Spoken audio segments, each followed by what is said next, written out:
कुछ सबक लेना चाहिए तेजस्वी यादव जी को कि बड़बोल से कुछ नहीं होता है। जनता ने उनको सबक सिखाया। हम समझते हैं कुछ आत्म मंथन करें, कुछ सद्बुद्धि भी उनको मिले।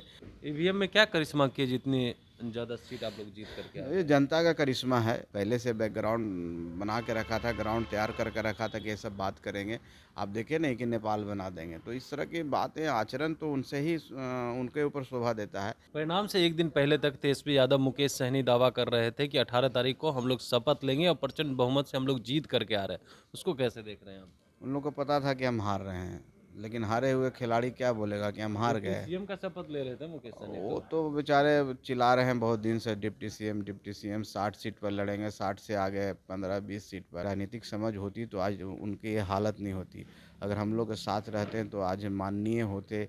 चिराग पासवान को 29 सीट मिली, 19 सीट जीत करके आए। एक बार फिर से जो है इशारों इशारों में आपके पिताजी पे तंज कसते हुए नजर आए कि जो लोग स्ट्राइक रेट की बात करते थे, देखिए क्या हुआ, अब उनका जवाब भी आ गया है।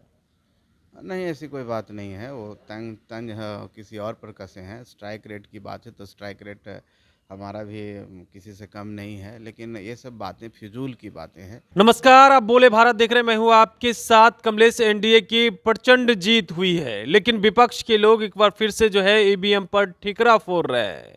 कह रहे हैं कोई करिश्मा ही हुआ है जिसकी वजह से इतनी बड़ी जीत हुई है। हमारे साथ बातचीत करने के लिए हम पार्टी के राष्ट्रीय अध्यक्ष सह बिहार सरकार के मंत्री हैं संतोष सुमन जी। सबसे पहले जीत की तो बहुत बहुत बधाई आपको। जी, आपको भी बहुत बधाई, और आपके माध्यम से बिहार के सभी तमाम जनता को मैं आभार व्यक्त करता हूँ, बधाई देता हूँ। लोकतंत्र की जीत हुई है। जिस तरह से बढ़ चढ़ कर के लोगों ने हिस्सा लिया, वाकई में स्वस्थ लोक परंपरा, लोकतंत्र की परंपरा की शुरुआत हुई है। विपक्ष को तो आप लोगों ने इतना पे समेट दिया है जो लग रहा है विपक्ष में रहने लायक ही नहीं। हालांकि विपक्ष में तो रहेंगे, 25 सीट आई है।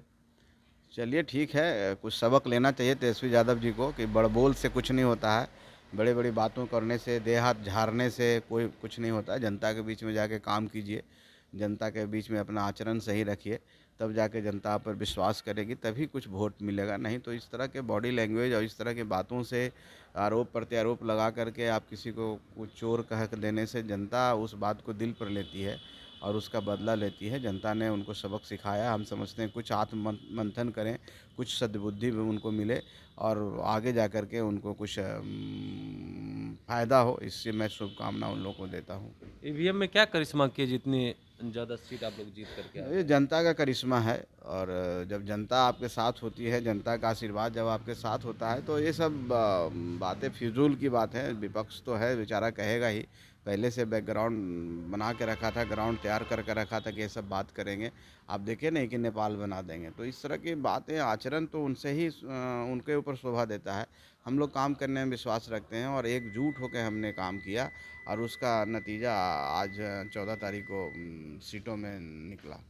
क्या लग रहा है विपक्ष जो है एसआईआर का मुद्दा मुद्दा वोट चोरी का मुद्दा जो उठाया, वो नुकसान हो गया उन लोगों को?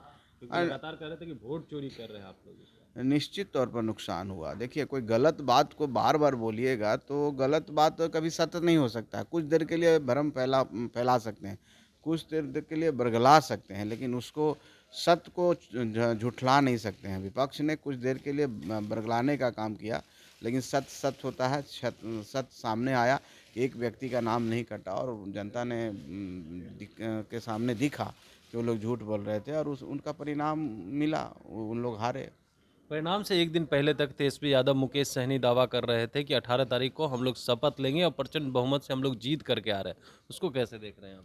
उन लोग को पता था कि हम हार रहे हैं, लेकिन हारे हुए खिलाड़ी क्या बोलेगा कि हम हार डिप्टी गए। सीएम का शपथ ले रहे थे मुकेश सहनी वो तो। तो बेचारे चिल्ला रहे हैं बहुत दिन से, डिप्टी सीएम 60 सीट पर लड़ेंगे, 60 से आगे 15-20 सीट पर, 15 सीट पर आ गए। तो उनका क्या कहना हो, तो निराले व्यक्ति हैं। उनके बारे में टिप्पणी करना नहीं। राजनीतिक समझ होती तो आज उनकी ये हालत नहीं होती। अगर हम लोग के साथ रहते हैं तो आज माननीय होते, और वो जिस मुद्दों को लेकर के वो राजनीति कर रहे हैं कि मूल समाज को आगे बढ़ाने का, वो एनडीए में रह के उस समाज को आगे बढ़ा सकते हैं, लेकिन राजनीतिक दूरदर्शिता की कमी होने के कारण हम समझते हैं उनका यह हर्ष हुआ है।